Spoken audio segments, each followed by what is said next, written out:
Hello everyone, this is Dumbo349, and today we're going to be going over some hero battles that I played just yesterday. For those who aren't aware, once you reach level 30, hero battles become drastically different. Instead of just the one team, you have 3 teams, and you have to win a majority, 2 battles out of 3 to win the match. Now, I'd recommend putting your strongest or one of your strongest teams on the second loadout so that you always win that game, so that it goes to the third match, because that's the typical situation that you really want. But anyway, some hero battles that I played recently was 5 games between me and Mr Chiperino. As you'll see, it's in order of most recently played up the top to least recently played down the bottom. I played 5 games with him and won 3 games to 2 losses. And you'll see in the game it's actually quite interesting, the dynamics. Now, this loadout that I have, these 3 teams here, weren't always quite how they are now. They were actually a little bit different.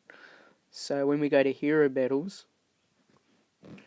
you'll see that the way that he does his loadout is he's got his really strong team to counteract this one, and it does it pretty easily. I'll just show you the first game now. And he just absolutely demolishes this team. Doesn't take him that long. So it's the Warmaster, the Kensei, the Ranger, and the Druid. And I want you to keep in mind that this set of heroes was a guaranteed win for him, I think, versus any of my loadouts. This one in particular, because this one is my weakest team. I'm level 31, and none of these heroes were level 31 except for maybe the Archmage, but he's seriously underskilled. So this game will just go to him. He's only level 30, so all of my heroes were level 30 at the time there. And so I end up losing that game. And this next one was a little bit easier for me. This loadout just doesn't have much healing ability. It's mainly focused on damage, I think. With this Mystic here, I think that's what she is. Her ability is to cast Doom, which makes all of my heroes receive more damage. But what's interesting to note is the Blackguard's ability of Soul Rend. You'll see later on that becomes very useful. Soul Rend, when used at the right time, the Soul Skill here, stuns the opponent and can also stop them from playing out their actions. Say the Mystic was about to cast Horrify, and I used Soul Rend before she did that, then she wouldn't be able to use any of those skills there. So what I really should have done is used it on her to prevent her from using her skills.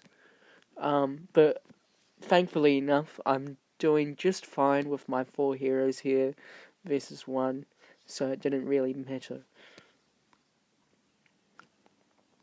And we come to our final round. Now it's the Shaman, a damage dealer, Kensei, the Spell Sword, and the Paladin, of course, versus a pretty same team, pretty much, except the Kensei is the Berserker and the hero is the Shaman. So they're sort of counteracting those ones, if you like. The Shaman's kind of a weaker damage dealer, the Fighter's kind of a weaker damage dealer, and so they're both sort of counteracting each other. And you'll see here that my Paladin will end up dying before the hero does. I'm going to call him the hero. Sorry for anybody who's bothered by that. And my Paladin dies here, and I end up having to use a perfect strike on the hero to kill him. So I'm down quite a bit here. I end up using Master Spell, and that helps out so much. If I hadn't have used it there, then the Avenge would have got some damage and might have actually cost me the game, as you'll see. But right now we're just trading damage. It's really whoever the first to die loses. Will it be the shaman with a regeneration ability? Or will it be the paladin who has just got just tanking up the wazoo, pretty much? So we see here I've got a little bit of an advantage here, just hasn't done enough damage. I end up using first perfect strike on the paladin and he goes down. And then I focus on the berserker because he's doing slightly more damage. The spell sword doesn't have enough, so it's 2v2 at the moment. This looks like it could go either way, but you of course know the outcome, if you remember. And you'll see that I end up taking this game. So there goes the berserker. And the thing you have to note with your soul skills is you sort of have to use them almost. You have to time them well, because when you press them, it takes one or two actions before they actually take effect. So yeah, the first game goes to me, and the second game is pretty much the same thing. Same team here and same team here. And he attacks my wizard. We get the Battle Fury, Polymorph, Zap. I should really be using Polymorph on the Kensei, I note, because the Kensei does a lot of damage from the get-go. Both of them do lots of damage, but the Kensei is quicker, so stunning him would be slightly better. I actually die sooner than I did in the other game. And so on to our second round again, same loadout again. 10% dodge chance, which is a reasonable thing. It's saying you have a 1 in 10 chance of any attack that I do of it not hitting at all, which is pretty nice.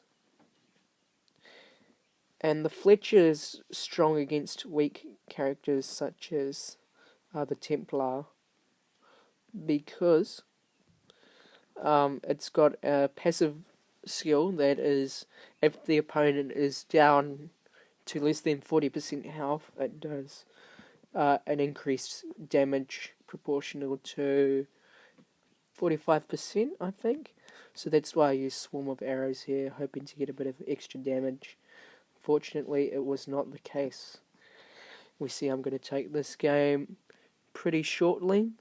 The Fletcher dies, unfortunately, but that doesn't matter. We're up 3 heroes to what is arguably the weakest hero in the loadout, and so we take that game. And more or less same story with this one. So what you'll notice about last game, if you have a look at it again, is he targeted the Paladin that time, and that worked out, went pretty well for him. He actually changes it this time, if you'll note. Spell Strike on the Shaman, Shield Allies, Raging Shout. You take the heroic thing again, and you'll see he's targeting the Shaman, which, in my opinion, wasn't the best decision. Not only does he die quicker now, but the Shaman is just regenerating health, plus I can bless him from the Paladin, which means that ultimately he doesn't die as fast as you would hope he would. The Paladin would end up dying just a little bit faster than the Shaman would at this stage. But you'll see he's focusing on him, and I'm focusing my abilities on him as well. And so you'll see it's just going to be a bit too much for him. And you'll see that he's down a fair bit of damage to each of the heroes. And now we're up 4 heroes to 2, and this battle's probably going to go to me. So he uses Berserker's Rampage here. Alright, the Shaman might die finally, but it's just too late for it to be of any consequence, because these heroes are dead. The Berserker just died. It's just the Spell Sword left, so I don't really have to worry about the Shaman dying. I just have to worry about keeping an offense and finishing this game as quickly as I can. And there we go. So we get the victory once again. Now this is where things get interesting. Instead of putting his strong team first, he actually puts his strong team in the second game. And I want you to see this quickly. Well, not quickly, because this game really isn't quick. This game was probably the most interesting one. Just this one here. This team of the Archmage, the Cavalry, Mystic, and the Righteous person, the Cleric, versus each other. And so you'll see now that because all my attacking people are ranged, I'm actually targeting the Cleric myself. And so he attacks me, and then he uses Righteous Call. And really this game could go any way. But I have to be honest, in this game, I played bad. He also played bad, and this game really could have gone either way. You'll see that he actually wins by a hair's breadth. He actually gets a lucky dodge in. And you'll see now that he doesn't charge this Archmage side over here. So you see, these heroes are weakening, but they're still alive, right? Whereas he could have been dead, and the polymorph meant that he might have, just held out a bit longer. And you'll see this actually ends up biting him a little bit. So he uses Horrify on the Cleric. He's clearly targeting them because that means no more health. My Cleric dies here. But look, he charges my Ranger. His Archmage is dead. It's 2-2. But my Mage is almost dead. And he actually manages to get in a Rain of Fire quickly because of that. This game nearly went to me. Excuse me. Because he did that. So, Horrify, I'm just about dead. Victory or death. And he actually dodges that shot. As you see, I have a multi-shot that I would have got in if he had died. So that was a very close game there. And now we have the same setup versus my strong team, which is bad news for me. Look, he just decimates it. Just look at that initiative he's got. He's got so many attacks built up. He's killed one, he's got two. So this loadout just wins very quickly. So all in all, it was a very good switch by him. This game might have gone to me in the third round. Might have, I'm not too sure. But we end up losing that one from 2 battles. So that was very well played, a very good decision to switch instead of keeping that one there. So now we move on to the fourth game, which is much the same story, except this time he aims a little bit better, and you'll see he actually destroys this team a little more quickly. So me doing my usual thing, targeting the Cleric.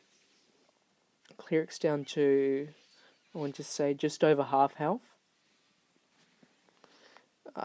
My Mage is getting damaged a little bit. This game is going alright for the moment. Doom really just hurts me a lot here. Valiant Flurry just does a whole lot of damage to everyone. I use Forest Warrior there just to, last a little bit longer. My Cleric's really damaged. He should be aiming for him there, but he uses a Meteor Swarm, so it doesn't really matter. I use a Meteor Swarm here to target weakness, but it's all too futile. I just haven't done enough damage, and he's got a bit too much stuff. My Archmage doesn't have that much health. The Ranger just isn't attacking enough, and you'll see that he's got a clear advantage now. And I end up losing that first battle. And I made a switch instead of I forget who was there, but I switched them for the Paladin. I thought maybe we could tank a bit of damage this way. He targets the Blackguard instead though, so I bless him. He uses Whirlwind Strike. This breaks both of the shields, and he ends up dying again. So putting the Paladin here really did not work well for me. That did not change the fact that this loadout won again.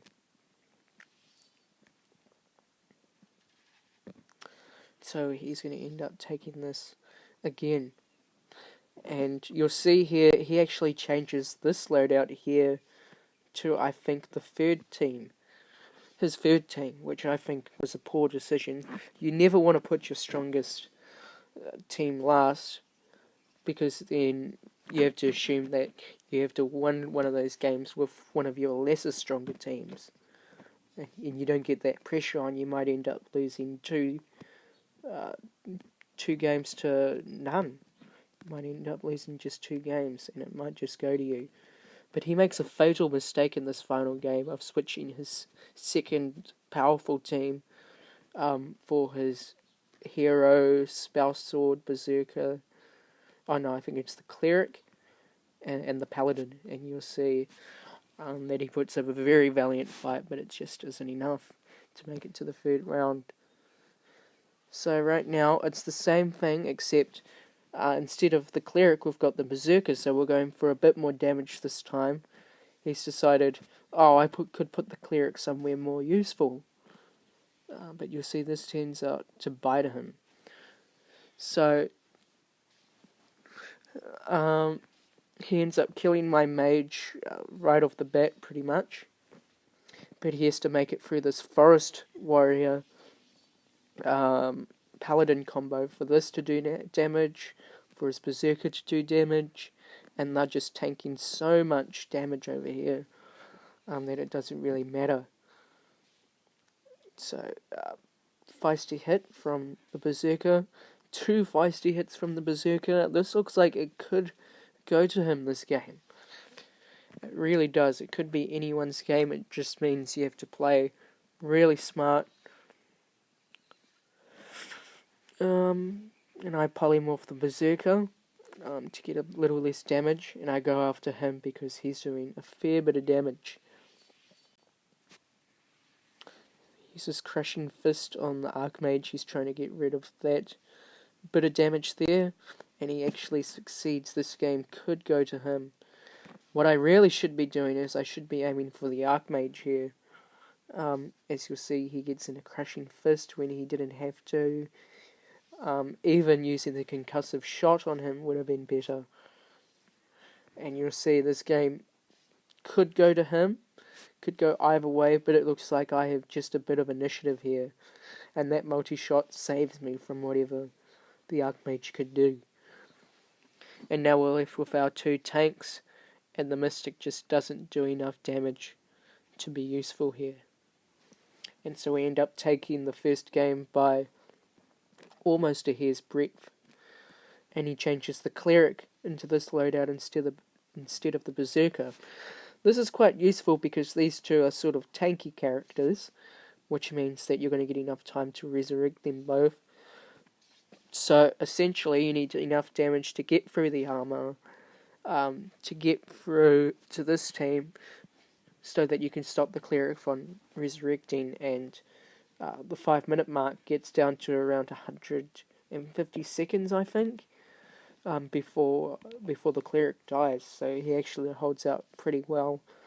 The hero might be nearly dead, but he uses 2 heals on him, double strike, fatiguing strike, avenge.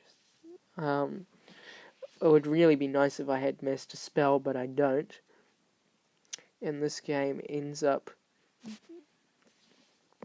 I won't tell you the result. You probably already know it. But we break through. And now we're attacking the Paladin. Use Soul Rend, and that stops him from using 2 abilities, which could have killed my Berserker.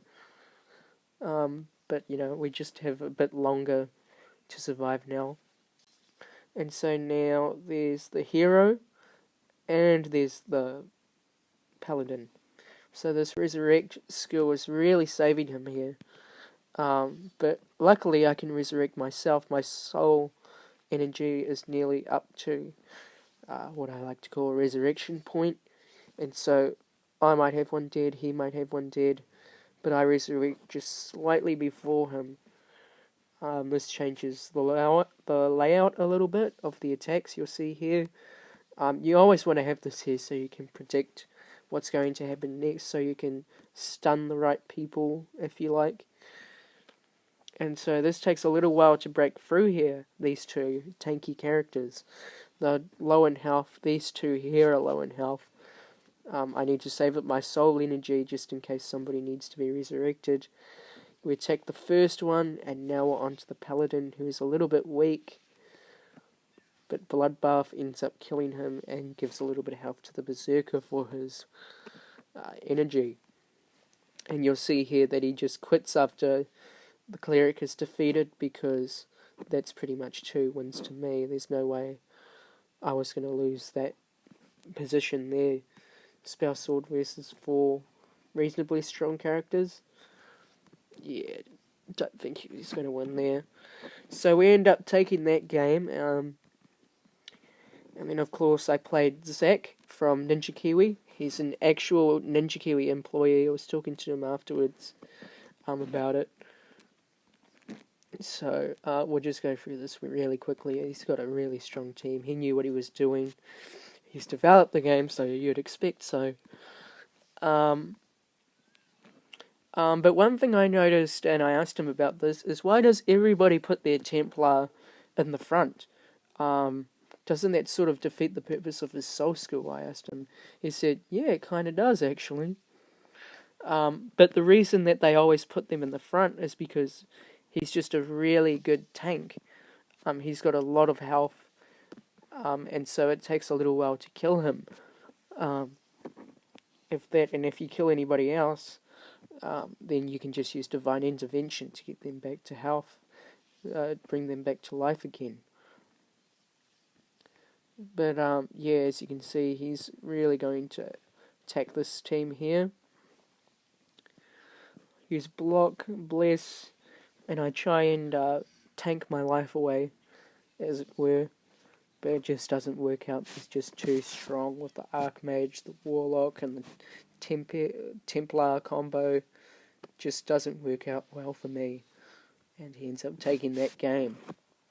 The second one looks like it could go either way. He needs to play perhaps a bit more smartly. So this is one of my stronger teams, and this is one of his weaker teams. So what he hopes for by using this is that he wins in the first game and wins in the third. If he doesn't win that first game, then he's a bit... then he won't be able to get to the third game. So what he should do, I think, if I had to suggest a change, would be to put his stronger team here, so that he can win the first 2 games instead of having to rely on the first one. Because then you might be able to scrape something out on the last round. But apart from that, he plays superbly. I win one against... he wins one against my weak team.